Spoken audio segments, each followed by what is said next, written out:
जय श्री राम में आपका स्वागत है। कैसे हैं आप सभी। आज हम देखने वाले हैं त्रिविक्रम। मूवी की शुरुआत में हम एक कपल को देखते हैं। कपल में लड़के का नाम होता है विपिन, लड़की का नाम होता है संध्या। दोनों एक साथ काफी खुश होते हैं क्योंकि एक हफ्ते में दोनों की शादी होने वाली थी। संध्या विपिन से कहती है, मैंने आज तक कभी कोई फ्लाइट लैंड होते हुए नहीं देखी है, लेकिन मैं ऐसा देखना चाहती हूँ। इसके बाद विपिन संध्या को एयरपोर्ट के पास सुनसान इलाके में लेकर जाता है, जब संध्या फ्लाइट को लैंड होते हुए देख लेती है। लेकिन इसी बीच विपिन के सर पर कोई रोड से वार कर देता है और विपिन बेहोश होकर नीचे गिर जाता है और उसके विपिन के बॉडी पर लगातार वो वार करता ही रहता है। इससे ज्यादा खून बहने की वजह से फिर उसके बेहोश हो जाता है। उसी वक्त एक आदमी आता है और विपिन की काफी मदद करके उसे हॉस्पिटल में एडमिट करवा देता है। सीन दोस्तों यहीं से चेंज होता है और हम एक ऑटो ड्राइवर को देखते हैं जिसका नाम होता है राघवन। वो एक लड़की का वेट कर रहा होता है और जैसे ही वो लड़की अपने घर से निकलती है, राघवन तुरंत उसे पिकअप करने के लिए उसके सामने ऑटो लेकर पहुंच जाता है। वो लड़की भी राघवन के ऑटो में बैठ जाती है। उस लड़की का नाम होता है निमी। निमी राघवन से कहती है, मैं जब भी कभी घर से जाने के लिए निकलती हूँ, तुम पहले ही ऑटो लेकर पहुंच जाते हो, क्या तुम यहीं अगल बगल में रहते हो क्या? राघव भी कह देता है कि मैडम मैं यहीं बगल में रहता हूँ और मुझे भी ऑटो स्टैंड जाने के लिए इसी रास्ते से गुजरना पड़ता है। रास्ते में आपका घर पड़ता है तो मुझे सवारी भी मिल जाती है। अब निमी इसकी इस बात को समझ जाती है और फिर अपने काम के लिए निकलती है। राघवन देखने में तो काफी शरीफ है, लेकिन अंदर से उसकी हरकतें कुछ ठीक नहीं लगती। निमी के ऊपर उसकी गंदी नजर होती है। ऐसे ही एक दिन जब निमी हड़बड़ी में एयरपोर्ट जा रही होती है तो राघवन की ऑटो में बैठती है। उसे कहती है कि मुझे जल्दी एयरपोर्ट पहुंचा दो, कोई शॉर्ट सर्किट रास्ता है तो। राघवन निमी को जंगल के एक शॉर्टकट रास्ते में लेकर जाता है और निमी जब वो रास्ता देखती है, उसके चारों तरफ जंगल के अलावा कुछ नहीं होता। ये देखकर वो घबरा जाती है कि यही कुछ गलत होने वाला था मेरे साथ। राघवन अपनी ऑटो चलाने में ध्यान देता है, लेकिन अचानक उसका ऑटो का टायर कहीं कील में लग जाता है, जिसकी वजह से उसका एक टायर पंचर हो जाता है और फिर उसे मजबूरन ऑटो रोकना ही पड़ता है। इसी मौके का फायदा उठाकर निमी ऑटो से भाग जाती है। राघवन भी उसके पीछे जाता है, लेकिन तभी कोई पीछे से आकर राघवन पर हमला कर देता है और वह बेहोश इस आदमी का नाम होता है हर्षा और ये इस कहानी का मेन लीड है। हर्षा राघवन को एक बैग में पैक करके अपने घर लेकर जाता है। घर पहुंचती हर्षा बैग को खोलता है, तभी राघवन हर्षा के हाथों की उंगली काट देता है, लेकिन वो वैसे करके भी राघवन को फिर से बेहोश कर देता है। इसी बीच हर्षा के घर की डोरबेल बजती है और वो जाकर गेट खोलता है तो तभी गेट पर एक छोटी सी लड़की जिसका नाम होता है सफी, वो खड़ी होती है। दरअसल यहाँ में पता चलता है कि सफी पियानो की क्लासेस हर्षा से लेती है और हर्षा एक म्यूजिक टीचर है। फिर हर्षा उसे पियानो की क्लासेस देने लग जाता है। अगले सीन में हम सीनियर ऑफिसर अलेक्जेंडर को देखते हैं, जो कि विपिन के मर्डर केस की पोस्टमार्टम रिपोर्ट देखने आया था। अलेक्जेंडर अपने कांस्टेबल रामचरण से पूछता है कि बॉडी की कौन सी रिपोर्ट आज गई है, तो रामचरण भी कहता है कि सर मुझे ऐसा लगा कि रिपोर्ट आप खुद बॉडी को देखकर चेक करोगे, इस वजह से मैंने रिपोर्ट नहीं बनाई। रामचरण के इस बात से अलेक्जेंडर काफी गुस्सा हो जाता है क्योंकि उसे डेड बॉडीज देखना बिल्कुल पसंद नहीं होता, लेकिन मजबूरन उसे जाकर बॉडी देखनी पड़ती है, जिसके बाद वो तो सीधा वॉमिटिंग करना शुरू कर देता है। अगले सीन में अलेक्जेंडर और रामकृष्ण जब दो होते हैं, दोनों एक शख्स जिसका नाम इंद्रजीत होता है उसे शक की बुनियाद पर गिरफ्तार करते हैं। दरअसल इंद्रजीत विपिन का दोस्त होता है और पुलिस का शक होता है कि विपिन का मर्डर इंद्रजीत ने ही किया होगा। अलेक्जेंडर और रामचरण संध्या से पूछताछ करने लगते हैं। रामचरण संध्या से कहता है कि मैंने पहली बार ऐसे होते हुए देखा कि कोई शख्स फ्लाइट लैंड होते हुए देखने के लिए जाता है। जब वह संध्या भी कहती है कि क्या कोई कॉन्स्टिट्यूशन में लिखा है कि ऐसा नहीं हो सकता। उसके बाद रामचरण संध्या से उसके पास्ट के बारे में पूछता है और उसके मर्डर से पहले किए हुए मैसेज के बारे में पूछता है। संध्या ये बात बताकर घुमा देती है कि विपिन और इंद्रजीत के बीच में लड़ाई हुई थी तो और इंद्रजीत मेरा बहुत ही अच्छा दोस्त है, तो मैं उसे कभी भी मैसेज कर सकती हूँ, इसमें कोई शक की बात नहीं है। जिसके बाद ऑफिसर अलेक्जेंडर इंद्रजीत से पूछताछ करने जाता है। उससे कहता है कि विपिन के साथ एक छोटी सी लड़ाई के कारण तुमने ही उसे मारा है ना, अब ही तुम्हें जेल ही जाए हुए। संध्या तो बच जाएगी लेकिन तुम फंसोगे। ये सुनते ही इंद्रजीत सारी सच्चाई अलेक्जेंडर को बता देता है कि ये मर्डर मैंने ही किया है, वो भी संध्या के कहने पर, क्योंकि उसने मुझे अपने साथ शादी करने का लालच दिया था। ये सच्चाई सुनने के बाद अलेक्जेंडर सीधा संध्या को लॉकअप में डाल देता है और ये केस होता है सॉल्व। अलेक्जेंडर के सीनियर उसका काम करने के तरीके को देखकर काफी इंप्रेस हो जाते हैं और इसे प्रमोट भी कर देते हैं। अगले दिन हम जब अलेक्जेंडर पुलिस स्टेशन आता है तो राघवन की वाइफ राघवन के मिसिंग होने की कंप्लेंट भी करने आई थी, जिस पर अलेक्जेंडर उसकी कंप्लेंट तो ले लेता है, लेकिन राघवन की वाइफ से उसकी फोटो मांगता है। उसकी वाइफ जैसे ही फोटो देती है, अलेक्जेंडर फोटो को देखकर काफी गुस्सा होता है और राघवन की वाइफ से कहता है कि तुम चिंता मत करो, मैं इसे काफी लंबे से ढूंढ रहे हैं और इसे पकड़ने के लिए सबसे पहले इसे लॉकअप में बंद करेंगे। अगले सीन में हम वर्षा को देखते हैं जो अपने टीवी का वॉल्यूम हाई करके राघवन के पास जाता है और एक इंस्ट्रूमेंट के सहारे राघवन के दांत निकालने लगता है, जिससे दर्द के मारे राघवन जोर जोर से चिल्लाता है। इधर पुलिस स्टेशन में अलेक्जेंडर निमी और उसके बॉयफ्रेंड डॉक्टर रॉय को पूछताछ के लिए बुलाया जाता है। अलेक्जेंडर पूछता है कि आप ऑटो से निकलकर भागी क्यों। निमी जवाब देती कि मुझे उस आदमी का चाल चलन कुछ ठीक नहीं लग रहा था। शाम का वक्त था और वह मुझे जंगल के सहारे लेकर जा रहा था। इसी वक्त मैं वजह से मैं डर के भाग गई थी। तभी वहां से मुझे लगता है कि दरअसल मैं उसे उस दिन माँ नहीं था। मैं तो मेडिकल की ट्रेनिंग के लिए दिल्ली गया था और निमी जब रास्ते में जा रही थी तो उसके साथ ये सब कुछ हो गया। अलेक्जेंडर फिर उन्हें जाने के लिए बोल देता है क्योंकि उनसे कुछ खास पता नहीं चलता। फिर वो खुद रामचरण को लेकर घटना स्थल पर पहुंच जाता है जहाँ से राघवन गायब हुआ था। अब अलेक्जेंडर और रामचरण को राघव को ऑटो उसी जगह पर मिलता है और उसके साथ निमी का बैग भी जो भागते हुए उस दिन उसने ऑटो में ही छोड़ दिया था। अलेक्जेंडर वहां थोड़ा और इन्वेस्टिगेशन करके निकल जाता। इसके बाद वो डॉक्टर वाई के वहां पर पहुंचता है और उससे बोलता है कि हमने इन्वेस्टिगेशन की लेकिन हमें उस आदमी का पता नहीं चला जिसने राघव को किडनैप किया, लेकिन निमी का बैग मिला है, उससे सामान गायब था। तुम पुलिस स्टेशन जाकर बैग ले लेना, ठीक है। अलेक्जेंडर उससे ये भी कहता है कि हमें पहले भी कहीं मिल चुके हैं क्या। डॉक्टर वाई जवाब देता है कि हर्षा के केस में हम पहले भी मिल चुके हैं, जिस पर अलेक्जेंडर जवाब देता है कि हाँ मुझे भी याद आया। हर्षा कहाँ है, तुम्हारे पास उसका कोई नंबर है क्या। डॉक्टर राय कहता है कि हर्षा एक म्यूजिक फाइल के लिए बाहर गया हुआ है और मेरे पास उसका कोई नंबर नहीं है। उसके बाद डॉक्टर राय अलेक्जेंडर को हर्षा का एड्रेस दे देता है। अब अलेक्जेंडर को डॉक्टर वाई पर थोड़ा शक भी होने लगता है और ऐसा लगता है कि हर्षा और डॉक्टर वाई ने कहीं दोस्ती तो नहीं कर ली। अब डॉक्टर वाई के पास तो हर्षा का नंबर है ही नहीं, लेकिन अलेक्जेंडर बिना कुछ बोले वहां से चला जाता है। अलेक्जेंडर के जाते ही निमी रूम से बाहर आती है और डॉक्टर वाई से कहती है कि हमारा प्लान काम करेगा ना। डॉक्टर वहां भी कहता है कि हाँ हमारा प्लान जरूर काम करेगा। इधर वर्षा को हर्षा को मोबाइल एक मैसेज आता है जिसमें लिखा होता है कि केक इज हॉट या इट वाज हर्षा। मैसेज देखते ही अपने फोन का सिम निकाल कर तोड़ फेंकता है और नई सिम लगाता है, जिसके बाद हर्षा राघवन के निकले हुए दांतों को एक हैमर के सारे छोटे छोटे पीसेस में करता है। तभी उसकी डोर पर बजती है। ऑफिसर अलेक्जेंडर उसके घर के बाहर होता है। वह हर्षा से उल्टे सीधे सवाल पूछने लगता है कि तुमने राघवन को किडनैप किया है क्या, नहीं जल्दी बताओ। लेकिन हर्षा अलेक्जेंडर के सभी सवालों का एकदम से परफेक्ट जवाब देता है।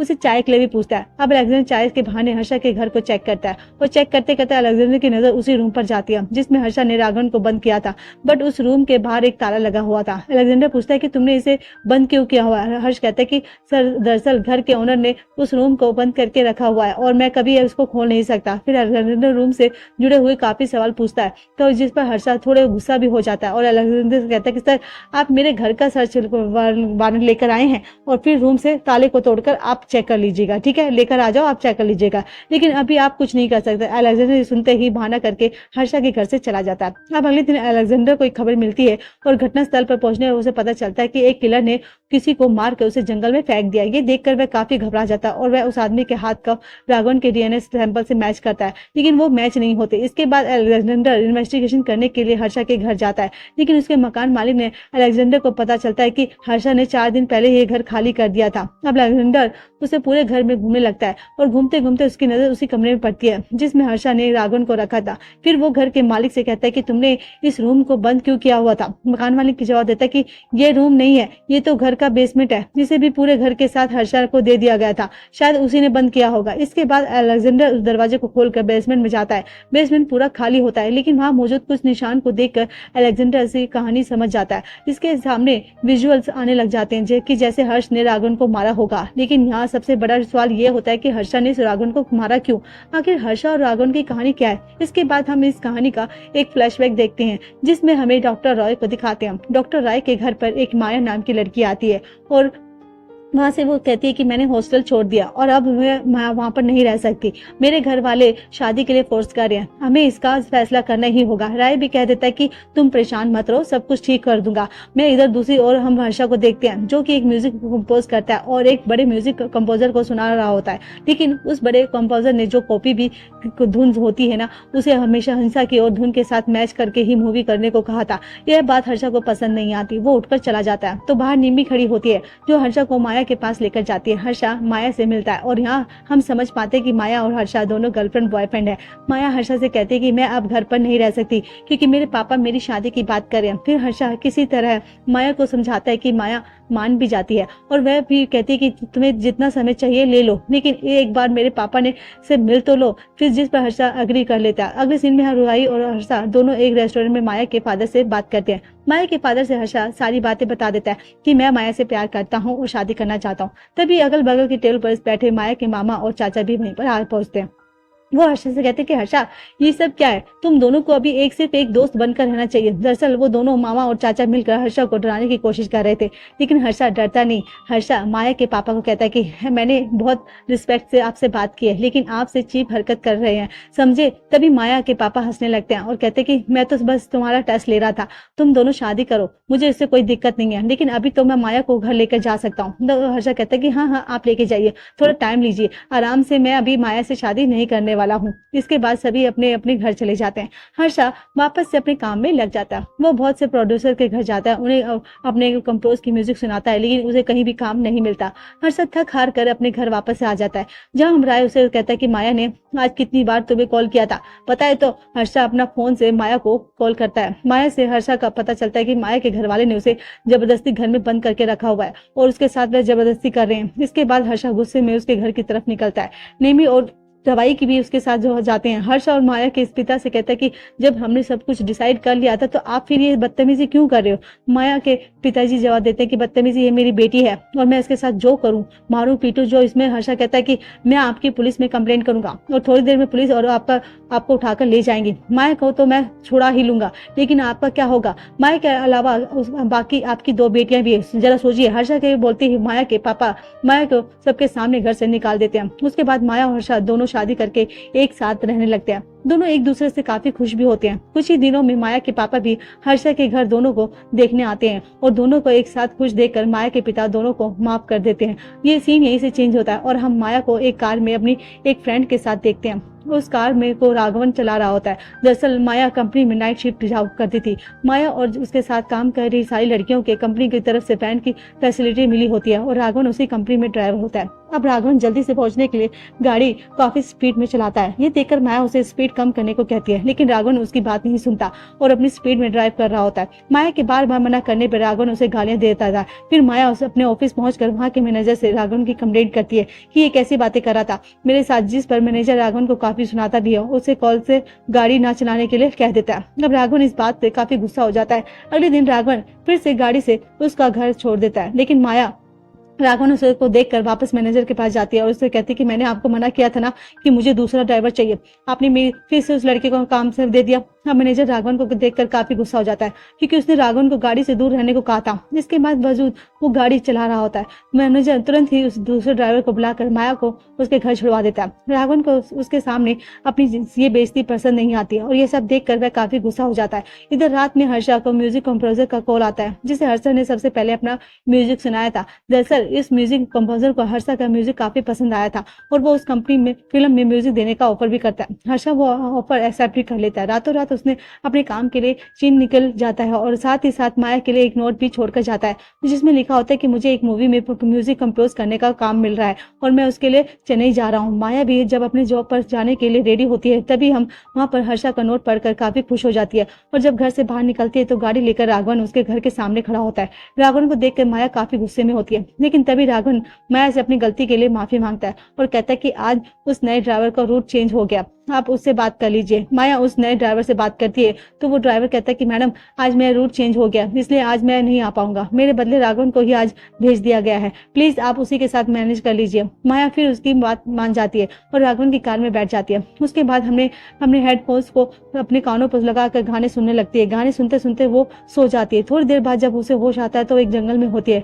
उसके सामने राघवन शराब की बोतल के साथ होता है। माया राघवन से सवाल करती है कि तुम मुझे कहाँ लेकर आ गए हो? राघवन कहता है कि तुमने मेरी कंप्लेंट की थी ना और मैं तुम्हें बता दूंगा कि क्या चीज हूँ मैं। इसके बाद राघवन माया पर हमला कर देता है और जान से ही मार देता है। अगले दिन वह एक बच्चा जो उसे इलाके से गुजर रहा होता है, उसे माया की लाश मिलती है। वो फौरन पुलिस को इन्फॉर्म करता है और वो ऑफिसर अलेक्जेंडर वहां पर आकर इन्वेस्टिगेशन करने लग जाते हैं। माया की बॉडी से उसका सर गायब था और पूरी बॉडी खून से लथपथ होती है। फिर इन्वेस्टिगेट करने पर अलेक्जेंडर माया की कंपनी में जाता है, जहाँ मैनेजर उसे पता चलता है कि माया तो उसी दिन ऑफिस ही नहीं आई थी। उसके बाद जब अलेक्जेंडर उस नए ड्राइवर से सवाल करता है। ड्राइवर भी अलेक्जेंडर के सवालों का जवाब नहीं दे पाता। अलेक्जेंडर समझ जाता है कि जरूर इनके बीच कुछ ना कुछ गड़बड़ है। अलेक्जेंडर उसे कब धमकी देता है तो वो ड्राइवर सारी बात बता देता है। वो कहता है कि मुझसे जबरदस्ती करके राघवन ने गाड़ी छीनी थी और उसी दिन वह हादसा हुआ था। तभी राघवन भी वहां पर आ जाता है। अलेक्जेंडर सीधा उसको पकड़ने का ऑर्डर देता है। रामचंद्र राघवन को पकड़ भी लेता है। दूसरी तरफ रुबाई, निम्मी और माया के परिवार को माया की मौत की खबर लगती है। सभी लोग काफी दुखी होते हैं। इधर हर्षा का भी काम खत्म हो जाता है और वह अपने घर वापस आता है, लेकिन उसे घर पर माया नहीं मिलती। तो वह रवाई को कॉल करता है। रवाई उसे सीधे हॉस्पिटल बुलाता है और सारी बातें समझाता है। अब राघव हर्षा माया की मौत की खबर सुनकर बिल्कुल टूट जाता है। उसे माया की मौत से एक सदमा लगता है। उसके बाद राघवन को कुछ समय के लिए कैद हो जाती है, लेकिन हर्षा निम्मी और राय जज से राघवन की सजा मौत को सुनाने को बोलती है, लेकिन जज उसकी बात नहीं मानते। वो कहते कि अभी लॉ के हिसाब से हम किसी को मौत की सजा नहीं दे सकते। अब कुछ ही दिनों में राघवन जेल से छूटकर बाहर आ जाता है। जेल से छूटने के बाद वो एक ऑटो रिक्शा खरीद लेता है और उसी को ही चलाने लग जाता है। हर्षा, निम्मी और यह सब देखकर काफी दुखी होते हैं। निम्मी कहती है कि राघवन ऐसे नहीं घूम सकता, उसे मरना ही होगा। उसके बाद ये तीनों मिलकर एक मस्त प्लान बनाते हैं, जिसमें निम्मी राघवन की ऑटो से रेगुलर ट्रेवल करती रहेगी और उसे अपने जाल में फंसाकर जल्दी एयरपोर्ट पहुंचने के बहाने जंगल के रास्ते लेकर आती है, जहां हर्षा रास्ते में कील बिछाकर राघवन के रिक्शे को पंचर कर देता है और उसे बेहोश करके अपने घर लेकर आता है और एक दर्दनाक मौत देती है। उसके मूवी के आखिरी पार्ट में हम देखते हैं कि अलेक्जेंडर हर्षा का सारा प्लान समझ जाता है और अपने सीनियर से कहता है कि हर्षा ने जो किया वह सही किया। राघवन ने उसकी बीवी की जान ली थी, लेकिन हमारे कानून ने उसे उम्र कैद की सजा देकर उसे रिहा भी कर दिया था। अब वह किसी और को भी तो नुकसान पहुंचा सकता था ना। राघवन जैसे दरिंदों को तो सूली पे ही चढ़ना चाहिए था। मैं हर्षा को गिरफ्तार नहीं कर सकता,